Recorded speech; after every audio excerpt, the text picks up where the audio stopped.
Hi there, and welcome to the Lois Strachan YouTube channel. I'm Lois, and today I'm going to be answering some more questions about living with chronic kidney disease, being on dialysis, and my recent kidney transplant. Today I'm answering two questions related to the medication that I was on during dialysis and since the kidney transplant. So, Liesel asks, have the number of meds that I'm on increased? And Wendy asks, am I taking anti-rejection medication following the transplant? So the simple answer is to Wendy's question, yes, I am on anti-rejection medication, and that is something that I anticipate will continue for the rest of my life, or at least it will continue for at least the rest of the life of the kidney that I've been gifted. And I need to look after it really well to make certain that it lasts as long as it can. And I'll talk about that in a different video. So, going back to Liesel's question, am I on more medications following the kidney transplant? And this is quite a complicated thing, but what I'm not going to do in this video, I'm not going to talk about brand names because doctors have their own specific reasons for giving you the medications that they do. And what may be suitable for one person may not work for somebody else. So I'm not going to be talking about the brand names. I'm just going to be talking about the types of medication I'm on. I'm also not going to be talking about the medication that has been constant through the whole process, the chronic medication that I was on before dialysis, during dialysis, and now still following the kidney transplant. And those are the medications that manage other chronic conditions like my diabetes, etc., etc. But let's go back then and talk about the medication that I was on during dialysis. So there were a number of specific medications that I was taking to facilitate the dialysis process, mostly to help the body to um, manage some of the situation that was caused or that was not being done because my kidneys had failed. So that included phosphate binders, which phosphates are nutrients that become toxins in the blood if they're too many, they're too high levels.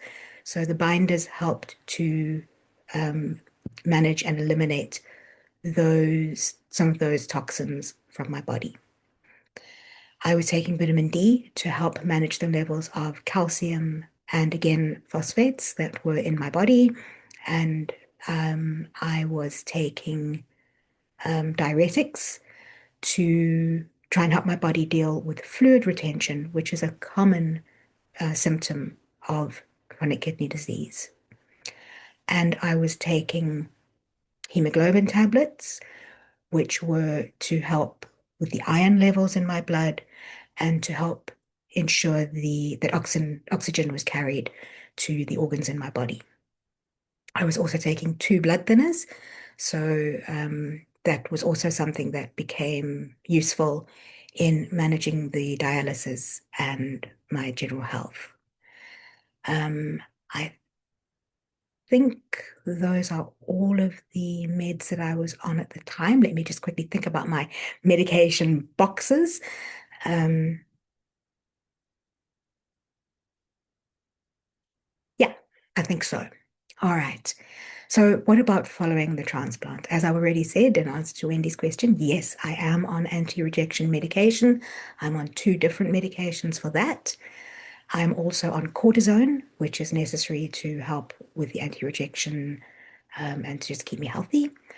I am also taking, at this stage, I'm taking an antiviral because in taking the anti-rejection medication, my immune system is suppressed.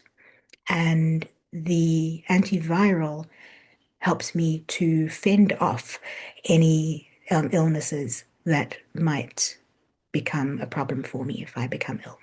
Because obviously, with a compromised immune system, if I become ill, I'm going to get really ill. So that's those ones. Um, what else am I on? There's the two, the three. Um,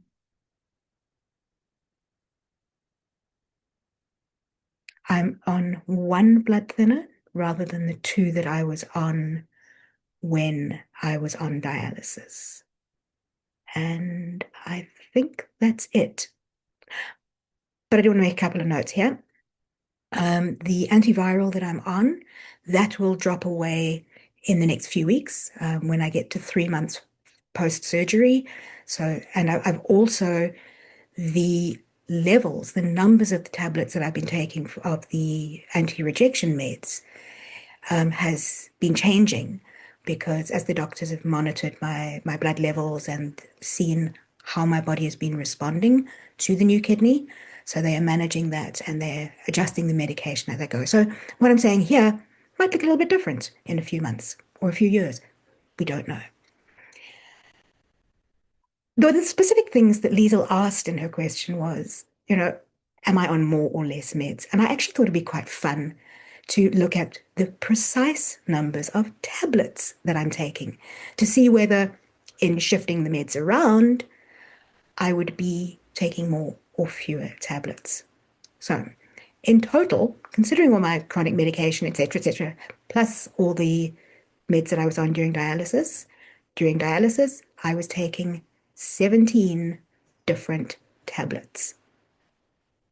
Since the transplant, that's dropped to 12 and will hopefully go down again in a few weeks' time. So down to about 11, probably by the time you see this.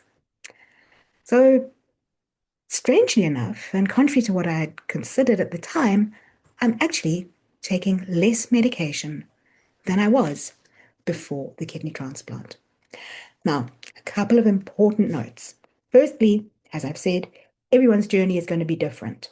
So if what you are taking looks different from what I'm taking, or the person you know looks different from this, that's okay. It's the way it goes because just work with your medical team and follow the instructions they give you. And then, in terms of you following medical advice, I am not a doctor. This is not medical advice of any kind. If you have got any concerns about your health, please consult a qualified medical professional. Okay, that's about it for this time. Thanks so much for joining us, and I'll see you in the next one.